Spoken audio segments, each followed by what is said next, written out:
പ്രീസ് Lord. യോഹന്നാൻ്റെ സുവിശേഷം 5-ാമത്തെ അധ്യായത്തിലേക്ക് കടന്നു വരുമ്പോൾ 38 വർഷമായിട്ട് ദീനമായി കിടക്കുന്ന ഒരു വ്യക്തിയെ നമുക്കവിടെ കാണുവാൻ കഴിയുന്നുണ്ട്. യേശു കർത്താവ് തൻ്റെ അടുക്കൽ വന്നിട്ട് തന്നോട് ചോദിക്കുന്നൊരു ചോദ്യം ഇങ്ങനെയാണ്: നിനക്ക് സൗഖ്യമാകുവാൻ മനസ്സുണ്ടോ? ആ ഒരു ചോദ്യത്തിൽ നമുക്ക് മനസ്സിലാക്കിയെടുക്കുവാൻ കഴിയുന്ന പ്രധാനപ്പെട്ട വിഷയം, മനസ്സ് മടുത്ത് ആ വ്യക്തി അവിടെ ആയിരിക്കുകയാണ്. തൻ്റെ ജീവിതത്തിൽ താൻ പലരുടെയും സൗഖ്യം കണ്ടിട്ടുണ്ട്. തനിക്ക് യേശുവിനോട് പറയാനുള്ള മറുപടി ഇങ്ങനെയാണ്: കർത്താവേ, എന്നെ സഹായിപ്പാൻ ആരുമില്ല. ഞാൻ ആ കുളത്തിൽ ഇറങ്ങുവാൻ പരിശ്രമിക്കുമ്പോൾ മറ്റൊരു വ്യക്തി എനിക്ക് മുമ്പായി ഇറങ്ങി സൗഖ്യം പ്രാപിച്ച് പോവുകയാണ്.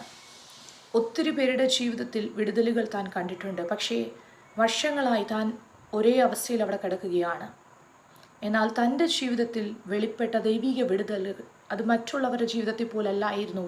അത് മറ്റുള്ളവരിലൊക്കെ വ്യത്യസ്തമായിട്ടുള്ളതായിരുന്നു. എന്നെ കേൾക്കുന്ന പ്രിയ ദൈവത്തിൻ്റെ പൈതൽ, ഒരുപക്ഷെ നാളുകളായിട്ട് പ്രാർത്ഥിക്കുന്ന ചില വിഷയങ്ങൾ നിങ്ങളുടെ ജീവിതത്തിൽ ഉണ്ടാകും. ഒരുപക്ഷെ നാളുകളായി പ്രതീക്ഷയോടെ ആയിരിക്കുന്ന വിഷയങ്ങളുണ്ടാകും. എന്നാൽ ദൈവം നിങ്ങളുടെ ജീവിതത്തിൽ ചെയ്യുന്ന വിടുതലുകൾ അത് വ്യത്യസ്തമായിട്ടുള്ളതായിരിക്കും. അത് മറ്റുള്ളവരെ പോലെയല്ല. കർത്താവിൻ്റെ വചനം ഇങ്ങനെയാണ് പറയുന്നത്: ഒരു പ്രതിഫലമുണ്ടാകും, നിശ്ചയം നിൻ്റെ പ്രത്യാശയ്ക്ക് ഭംഗം വരുത്തില്ല.